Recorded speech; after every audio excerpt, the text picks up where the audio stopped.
Hello guys, तो कैसे हैं आप लोग। आई होप आप लोग अच्छे होंगे। जी हमारे दोस्तों, आप सब पावर स्टार पवन सिंह का फैन है तो हमारे चैनल में स्वागत है।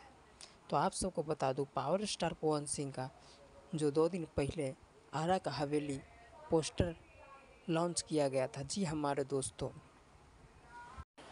और आप सबको बता दूं, पवन भैया का अभी बैक टू बैक गाना आ रहा है। जी हमारे दोस्तों, और अभी आप सबको बहुत जल्द पावर स्टार पवन सिंह भैया जी जाने वाला है, बॉलीवुड में एंट्री करने वाला है ये साल के लास्ट या तो 2024 में फर्स्ट वीक में पवन भैया को बॉलीवुड में मूवी का काम चालू हो जाएगा। अब हर एक जगह भैया पवन सिंह का राज होगा। जी हमारे दोस्तों, हमारे पावर स्टार पवन सिंह का। तो आप सबको कैसा ये वीडियो लगा?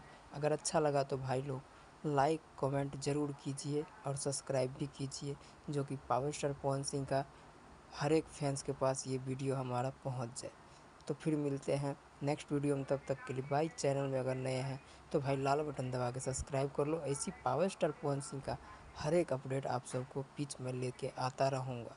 चलिए बाय बाय, जय हिंद, जय भारत, जय भोजपुरी।